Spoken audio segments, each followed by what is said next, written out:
Hi everybody, Jennifer Blevin-Smith with Integral Clinic Solutions, and you're watching my YouTube channel, Navigating the Business of Medicine.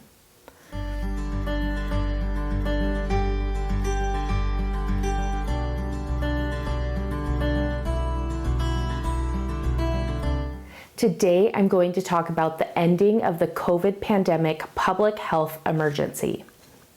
I realize I already did a video about this a few months ago because I thought it was going to end then, but I am convinced 95% that it's really ending this time.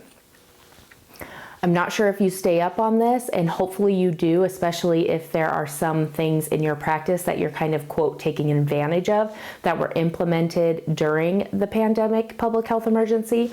But if not, I'm doing this video, so make sure you watch it till the end. If you haven't been paying attention or you know it's going to end but you don't know the exact date, I'm about ready to give it to you. Are you ready? The pandemic for COVID public health emergency is going to end May 11th, 2023.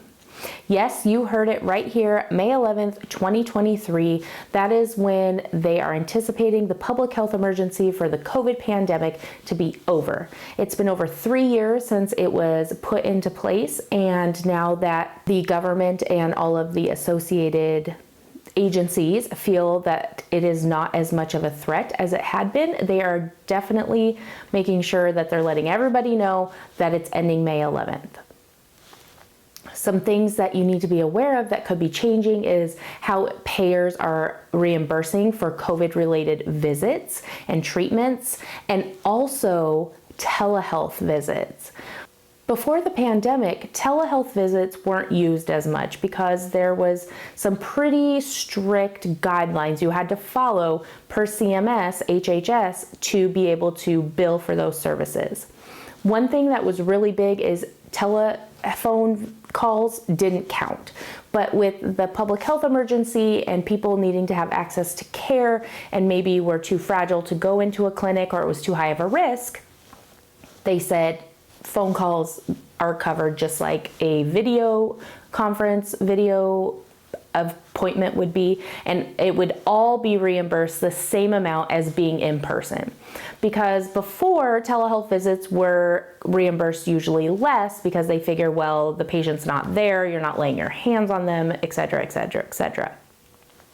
But then with the public health emergency and with them encouraging people to utilize telehealth more because of the risks to people's health and availability to get into clinics and whatnot, they said, you know what, it's just going to be reimbursed the same as any other office visit. So that's probably going to change, your reimbursement. The requirements, restrictions, guidelines for being able to offer telehealth and bill for telehealth services is probably going to change. Now, they say that they have seen the benefits of telehealth through all of this, and they may be adopting some of the things that they implemented during the public health emergency, but I haven't heard anything yet that's been signed into quote law or coverage that you could just kind of take with you and continue doing. So I haven't done a ton of research on it, but I would err on the side of caution and assume it's all going to go back to the way it used to be, except for, of course, with behavioral health. They've already rolled out a lot of the telehealth new requirements and making it more accessible to people using telehealth for behavioral health services. So hopefully, they'll be doing the same thing for just generalized medicine, but I don't know.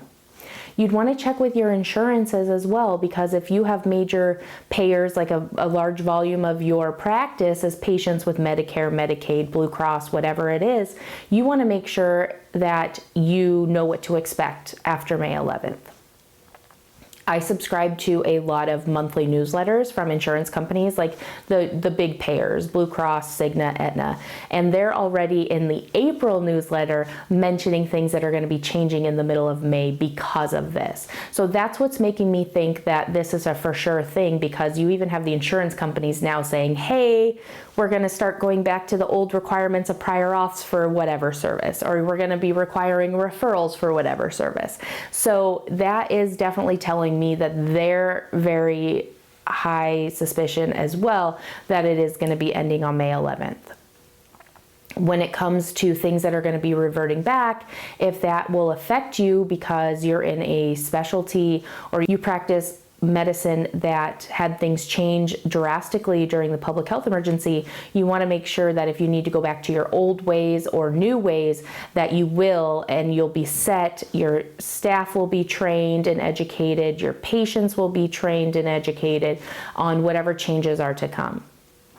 I would hate for May 11th to come and go, public health emergency for COVID gets lifted, and you still operate the same way, offer the same services, and when it comes down to those services coming back on your ERAs, adjudications from the insurance, you realize then, which could be a month or so down the road, that what you're doing is not going to get paid. And I would hate that to happen. So make sure you're preparing ahead.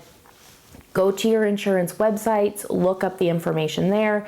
Don't hesitate to email or call your provider relations person with the insurance companies to find out what changes are going on. I did see that the reimbursement for COVID-related services, which is, whatever treatments or prophylaxis, like the vaccine, those kinds of things will probably go to patient cost shares now. I know that there were insurances that were still covering everything at 100% and not putting it to patient cost share, but it sounds like that's going to go to the wayside. So patients might start getting bigger bills and they might be upset. So you need to be prepared on how to handle that and just be aware that it could happen. If you have any questions or comments about this, please leave that in the comments below. If you have more information about this and things that your colleagues and other people in healthcare should be aware of with the PHE ending in a month, please leave that in the comments below too. Let's help one another out. I mean, let's be real. There's so much to track and take care of and monitor and research when you're in healthcare, especially a private practice. Anything we can do to help one another is always a good idea. Smash that thumbs up button if today's video was helpful, and subscribe to my channel if you haven't already. Thanks so much, you guys. Take care of yourself, and don't forget May 11th, 2023. Bye-bye.